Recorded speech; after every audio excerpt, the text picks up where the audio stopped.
क्या आपका शुमार भी उन लोगों में होता है जिनको सैलरी तो पहली तारीख को ही मिल जाती है, लेकिन न जाने 20 तारीख तक वो खत्म हो जाती है और आखिरी के 10 या 11 दिन बहुत मुश्किल से गुजारने पड़ते हैं।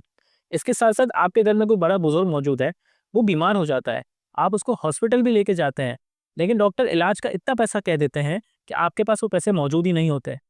या फिर आपके ज़हन में, दिल में कोई एक ख्वाब होता है, कोई गाड़ी परचेज़ करने का, कोई घर लेने का, लेकिन बैंक से भी लेने के लिए आपके पास डाउन पेमेंट के पैसे नहीं होते।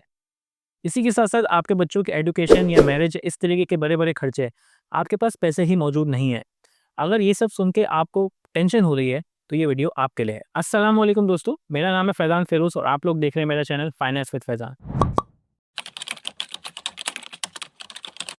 तो दोस्तों, इस वीडियो का जो टॉपिक है, वो है सेविंग्स के ऊपर। हमने अपने चैनल पे फाइनेंशियल हेल्थ को बहुत डिटेल में डिस्कस किया है। फाइनेंशियल हेल्थ अच्छी कब होती है, फाइनेंशियल हेल्थ खराब कब होती है, किन-किन स्टेप्स से आप अपनी फाइनेंशियल हेल्थ को इम्प्रूव कर सकते हैं। आपकी फाइनेंशियल हेल्थ का जो सबसे पुराना साथी है, या सबसे बेस्ट जो इसके लिए फ्रेंड हो सकता है, वो है आपकी सेविंग्स। अब एक मिडिल क्लास आदमी के लिए ये सेविंग्स करना थोड़ा-सा मुश्किल काम उसको फ़ील होता है, लेकिन हम आज की वीडियो में देखेंगे कि ऐसा होता नहीं है। कुछ छोटे-छोटे स्टेप्स लेके कोई ऐसी सिचुएशन बनाई जा सकती है, जो कि आपको सेविंग्स की तरफ मुतवज्जा करे और आप अच्छी खासी सेविंग अपने करंट सिनेरियो में भी कर सकते हैं। तो आइए वीडियो में देखते हैं। हम मिडिल क्लास लोगों का सबसे बड़ा जो मसला है, वो माइंडसेट का है। हम बेसिकली अपने डेली रूटीन्स और डेली खर्चों में इतना ज़्यादा उलझ के रह चुके हैं कि हम कल की प्लानिंग ही नहीं करते। इसका सबसे बड़ा जो नुकसान है वो ये है कि जब कोई अनएक्सपेक्टेड खर्चा हमारे पास आ जाता है, तो फिर हमारी रातों की नींदें हराम हो जाती हैं और फिर जो है हम कोई ना कोई कॉम्प्रोमाइज़ कर रहे होते हैं। अगर आप एक सोशल मीडिया यूज़र हैं, तो एक कोट जो मैंने देखा है, मैं उम्मीद करता हूँ आपने भी देखा होगा। इस कोट का कुछ सेंट्रल आइडिया ऐसे है कि आप एक जॉब की दूरी पर हैं गुर्बत से। यानी अगर आप जो जॉब कर रहे हैं, खुदा ना खास्ता रातों-रात वो चली जाती है, तो फिर आपके लिए फाइनेंशियल कंडीशन बहुत ज़्यादा टफ़ हो जाएँगी और ये बिल्कुल सच बात है। तो खुदा ना खास्ता अगर आपके साथ ये हो जाता है, तो ज़रा सोचिए अगले 3 या 4 महीने तक आप अपने एक्सपेंसेस कैसे पूरे करेंगे? या फिर अगर आपके कोई घर का जो फ़र्द है, वो बीमार हो जाए, जैसा कि हमने वीडियो के स्टार्ट में एक सवाल पूछा था, तो उनके इलाज के लिए डॉक्टर इतने पैसे माँग रहे हैं, आपके पास वो पैसे भी मौजूद नहीं है। या फिर कोई ऐसा रैंडम खर्चा जो कि आपके बजट में प्लान नहीं था, लेकिन आ गया। फॉर एग्ज़ाम्पल गाड़ी रिपेयर करवानी है, या बाइक रिपेयर करवानी है, या घर की कोई मेंटेनेंस करवानी है, या इस टाइप का ऐसा अनप्लान्ड खर्चा जिसको पूरा करने के लिए आपका बजट ही पूरा हिल जाए। या फिर अपने बच्चों का फ्यूचर सिक्योर करना। आज के ज़माने में एजुकेशन बहुत महँगी है और आइंदा जो आने वाला दौर है, उसमें ये मज़ीद महँगी ही होती चली जाएगी। और ऐसे में अगर आप अपने बच्चे को मुल्क से बाहर भेजना चाह रहे हैं पढ़ाई के लिए, तो उसके लिए आपके पास क्या पैसे मौजूद हैं? या फिर आप बेसिकली सोच रहे हैं कि आपकी बेटी है या बेटा है, उसकी शादी आपने करनी है फ्यूचर में, क्या उसके लिए आपके पास पैसा मौजूद है? या फिर आपका खुद की रिटायरमेंट के लिए आपके पास इतना पैसा मौजूद है? और मेजॉरिटी केसेस में आपके पास जवाब होगा नहीं। इसकी सिंपल और बेसिक रीज़निंग ये है कि हम सेविंग करना हमारी आदत नहीं है। तो सबसे पहले हमें इस माइंडसेट की तरफ डेवलपमेंट करनी पड़ेगी कि सेविंग करना हमें एक आदत बनाना पड़ेगा। यकीन माने दोस्तों, अगर आपकी आदत बन जाती है कंसिस्टेंटली सेविंग करने की, तो ये जो टेंशन्स या सिचुएशंस हमने डिस्कस करी, और अल्लाह ना करे या खुदा ना खास्ता आप इन सिचुएशंस में आ जाते हैं, तो आप काफ़ी ज़्यादा बेहतर पोजीशन में होंगे इनको टैकल करने के लिए। तो मैं उम्मीद करता हूँ दोस्तों कि अब तक आपने सेविंग्स करने का माइंडसेट डेवलप कर लिया होगा, और अगर ऐसा है तो आइए देखते हैं कि आप अपनी सेविंग्स को स्टार्ट कैसे कर सकते हैं। सबसे पहला स्टेप जो आपने करना है, वो ये करना है कि आप अपनी इनकम को कैटेगराइज़ करें। अपने इनकम के 3 हिस्से बनाएँ। सबसे पहला जो हिस्सा है, उसमें आपकी बेसिक नेसेसिटीज़ आती हैं। इसके अंदर रेंट है, कोई यूटिलिटीज़ हैं, कोई आपका मेडिकेशंस हैं जो कि लाइफ सेविंग्स हैं, तो वो शामिल हैं, या आपके बच्चों की स्कूल की फीसेस हैं। तो ये आपके बेसिक खर्चे हैं। अब आपने करना ये है कि आपने अपने इनकम का 50% इसको एलोकेट करना है। इसके अलावा 30% आपके नीड्स एंड वांट्स में आ जाएगा। इन नीड्स एंड वांट्स में आपके आउटिंग्स भी शामिल हैं, आपकी शॉपिंग्स भी शामिल हैं, आपके ट्रैवल कॉस्ट भी शामिल हैं। इसके अलावा अगर आप कोई एंटरटेनमेंट सब्सक्रिप्शंस यूज़ करते हैं, तो वो भी शामिल हैं। इसके बाद आपने अपने आप को फोर्स करना है कि आप 20% जो है सेव करेंगे। देखिए, किसी की भी फाइनेंशियल हेल्थ तब तक इंप्रूव नहीं हो सकती, जब तक वो अपने अंदर डिसिप्लिन पैदा ना करें। अभी हमने यहाँ पे जो कैटेगरीज़ डिस्कस की, आपने कोशिश यही करनी है कि 50% के अंदर जैसे आप बेसिक नीड्स को किसी न किसी तरीके से डिवाइड करें, किसी न किसी तरीके से उसको कॉम्पैक्ट करने की कोशिश करें। अपने जो बाकी नीड्स एंड वांट्स हैं, उनके अंदर कुछ कॉम्प्रोमाइज़ेज़ करें, और 20% कुछ ना कुछ करके सेविंग करें ही करें। अच्छा, अभी मुश्किल हो रही है, तो आगे जाके हम और स्टेप्स भी देखते हैं तो आज एक फैसला करते हैं कि 10% तो करना ही करना है। अब अगर आप 10% ही सेव कर रहे हैं या 15% कर रहे हैं और मैं तो चाहूँगा आप 20% ही सेव करें, तो आपने सबसे पहला काम ये करना है कि जब भी आपकी इनकम आए, जब भी आपकी सैलरी अकाउंट में आए या अगर आप कोई बिज़नेस का पार्ट हैं, तो आपके पास जब भी पैसे आएँ, आप सबसे पहले अपने आप को पे करें। This is called paying yourself first. आपने अपनी सेविंग सबसे पहले निकालनी है। ये माइंडसेट नहीं रखना कि यार मैं अपने खर्चे कर लेता हूँ और फिर महीने के आखिर में देखते हैं कितने पैसे बचे हैं। 25 बचा लूँगा या 30% बचा लूँगा, देखिए ऐसा नहीं होने वाला। सबसे पहला काम आपने ये करना है कि आपने फ्रॉम द फ्रंट ही अपने पैसों को सेव कर देना है। इसके लिए आप कोई डिफरेंट अकाउंट भी यूज़ कर सकते हैं। जैसे फॉर एग्ज़ाम्पल अकाउंट ए में आपकी सैलरी क्रेडिट होती है, तो एक अकाउंट बी भी बनवा लें, दूसरी बैंक में बनवा लें और या आप अपने पार्टनर के साथ एक जॉइंट अकाउंट खुलवा लें। और आप जो 20% हम सेव करने की बात कर रहे हैं, जैसे ही आपके अकाउंट में सैलरी आए, वैसे ही 20% आप अपने अकाउंट बी या पार्टनर के अकाउंट में वो पैसे ट्रांसफ़र कर दें। इसके साथ-साथ एक चीज़ और भी समझें कि ये saving over the period of time आपको एक वेल्थ बना के भी देंगे। अब इसकी एक छोटी-सी एग्ज़ाम्पल ही लेते हैं। आपके पास आज के वक़्त में ज़ीरो सेविंग्स हैं, लेकिन आप सिर्फ़ 50,000 का ही अगर आपका टारगेट है और आप महीने के 4,000 या 5,000 सेव करें, तो 1 साल में आपके पास 50,000 रुपए की अमाउंट जमा हो जाती है। और शायद इन मोस्ट केसेज़ में एक एवरेज पाकिस्तानी की मंथली सैलरी है। तो आपकी 1 मंथ की सैलरी आपने साल के अंदर ही सेव कर ली। और ये शायद वो अमाउंट है जिसका अगर कभी जब आपके पास ज़ीरो सेविंग्स हैं और ये खर्चा आपके ऊपर आ जाता है, तो वो खर्चा करने के लिए आपका ज़हन बिल्कुल बहुत ज़्यादा परेशान हो जाता है। अब अगर यही सेविंग सेकंड ईयर में कंटिन्यू आप करें, तो आपके पास शायद लाख या सवा लाख रुपए जमा हो जाए। यही सेविंग अगर आप थर्ड ईयर में करें, तो आपके पास शायद 2 लाख रुपए तक जमा हो जाए। और यहीं पे अगर हम अपनी इन्वेस्टमेंट स्टार्ट कर कर दें और किसी हम एसआईपी या म्यूचुअल फंड के अंदर, मनी मार्केट के अंदर ही लगा दें, तो आप सोचें आपका पैसा बन भी रहा है और साथ-साथ कुछ ना कुछ ग्रो भी हो रहा है। और ये तभी सब कुछ हो सकता है जब आप ये स्टेप नंबर 3 करेंगे कि आप अपना बहुत थॉरो किस्म का ऑडिट करेंगे। आप अपने लिए बजट बनाएँगे और आप उस बजट पे स्टिक करेंगे। और सबसे पहला काम तो आप यही करें कि आप देखें आखिर आपका पैसा जा कहाँ रहा है। हम जिस फ्रेंड सर्कल का पार्ट होते हैं या अपने जैसे लोगों के साथ उठना-बैठना करते हैं, सबका एक ही शिकवा है कि यार महँगाई बहुत बढ़ गई है। और उनसे कभी सवाल किया जाए कि भाई आखिर आपका पैसा जा कहाँ रहा है? महँगाई तो बढ़ी है लेकिन आपको महँगाई ने कहाँ सबसे ज़्यादा हिट किया है? इनके पास कोई जवाब नहीं होता। और इसकी सबसे बड़ी वजह ये होती है कि हम अपने एक्सपेंसेस को ट्रैक ही नहीं करते। और बाज़ केसेस में तो हम पता नहीं इसको बहुत ज़्यादा कोई डिमीनिंग सा समझते हैं या कोई अपने ऊपर कोई ज़्यादती समझते हैं कि जब हम अपने एक्सपेंसेस को नोट डाउन करने की बात करते हैं।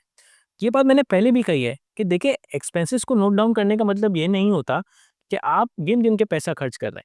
एक्सपेंसेस को नोट डाउन करने का मतलब ये होता है कि आप हर गिना हुआ पैसा खर्च कर रहे हैं। और जब आप अपना एक थोड़ा ऑडिट कर लेंगे, तो आप एक बेहतर पोजीशन में होंगे इस बात को रियलाइज़ करने के लिए कि आपकी जो कैटेगरीज़ आप बनाना चाह रहे हैं 50, 30, 20 के लिहाज़ से, वो कितनी ज़्यादा या कितनी अच्छी आप बना सकते हैं। देखिए यहाँ पर हमें कुछ कड़वे फैसले भी करने पड़ सकते हैं। एक बंदा शायद एक 30,000 रुपए के रेंट के घर में रह रहा है जबकि इसकी जो मंथली इनकम है वो 50,000 रुपए है। यहाँ पर उसको एक फैसला करने की ज़रूरत है कि भाई ये 30,000 रुपए का रेंट मैं अफ़ोर्ड कर सकता हूँ या नहीं कर सकता हूँ। बज़ाहिर तौर पर तो शायद कर सकता हूँ लेकिन लॉन्ग रन में ये चीज़ फ़ीज़िबल नहीं नज़र आ रही। क्या क्योंकि अगर हम अपने ही फ़ॉर्मूला के तहत स्टिक करें, तो हमारा फ़ॉर्मूला ये कहता है कि आपके 50% ही तकरीबन आपकी तमाम बेसिक नीड्स को पूरा करना चाहिए। दैट मीन्स कि 50,000 का 25,000 या चलें लेट्स से 30,000 इसमें आपके तमाम के तमाम बेसिक खर्चे पूरे होने चाहिए। तो ऑडिट हमें ये बात समझाता है कि अब हमें कुछ कड़वे फैसले करने की ज़रूरत है। इवन तो शायद हमें एक थोड़ा-सा स्टेप बैक फ़ील हो रहा हो। लेकिन देखिए आज या 5 साल या 7 साल कुछ कड़वे फैसलों को बर्दाश्त कर लेना और उसके आने वाली ज़िंदगी को एक अच्छी डायरेक्शन में ले जाना, अब फैसला आपका है। और यकीन मानें, जब आप अपना ऑडिट करेंगे और अपने एक्सपेंसेस को नोट डाउन करेंगे, आप 100% लिटरली कुछ ऐसे एक्सपेंसेस निकालेंगे जिनको आप जब सोचेंगे तो अपना सर पकड़ेंगे कि यार ये खर्चे भी मैं कर रहा था और इतने बड़े पैमाने पे कर रहा था। अब इसकी छोटी-सी एग्ज़ाम्पल हो सकती है कि आप अपने दोस्तों में लेट्स से चाय के ऊपर बैठते हैं, जब गैदरिंग होती है तो आप देखेंगे कि यार लेट्स से मैं 1000-2000 रुपए की चाय पी जाता था। या फिर आप नोट डाउन करें कि फॉर एग्ज़ाम्पल कोई आपकी टॉफ़ी या इस तरीके के कोई स्नैक्स लेने की आदत होती है, ऑफ़िस के अंदर अगर आप बैठे होते हैं, तो जब उनको नोट डाउन करें तो आपको फ़ील होगा कि यार इतने ज़्यादा मैं इसके ऊपर खर्चा कर लेता था। तो इस तरीके की ऑडिट से आप अननेसेसरी खर्चों को सबसे पहले तो देखेंगे कि अननेसेसरी खर्चे हो कहाँ रहे हैं। फिर उन खर्चों को प्लान भी किया जा सकता है। चले फर्स्ट स्टेज में एलिमिनेट नहीं भी हो सकता, लेकिन प्लान तो हो सकता है। इसके साथ-साथ जो एक मसला जेन ज़ी के साथ ख़ास तौर पे देखा गया है, उनको पता ही नहीं होता कि उन्होंने कितनी ज़्यादा सब्सक्रिप्शंस ली हुई रखी होती हैं। फलाना पोर्टल, फलाना एंटरटेनमेंट पोर्टल, फलाना सब्सक्रिप्शन, इनके इतनी सब्सक्रिप्शन की लिस्ट लंबी होती है। और जैसे ही मंथ स्टार्ट होता है वैसे ही वो एंटरटेनमेंट पोर्टल जो सब्सक्रिप्शन वाले अपने पैसे ठक ठक ठक ठक करके काट लेते हैं। आपको वो भी रियलाइज़ होगा कि आप अपना पैसा कहाँ-कहाँ खर्च कर रहे हैं। तो ये सारे स्टेप्स करके आप एक बेहतर पोजीशन में आएँगे और आपको ये बात पता चलेगी कि हाँ, महँगाई तो बढ़ रही है, लेकिन महँगाई ने आपको एक्चुअली हिट कहाँ किया है।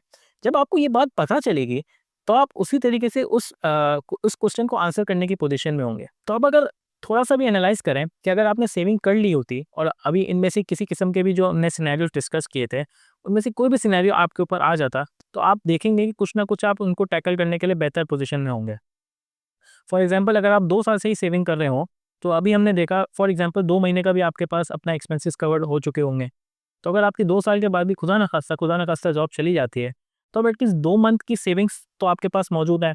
2 मंथ का तो आपके पास टाइम ड्यूरेशन है कि आप अपने एक्सपेंसेस को उसी तरीके से कैरी आउट कर सकें।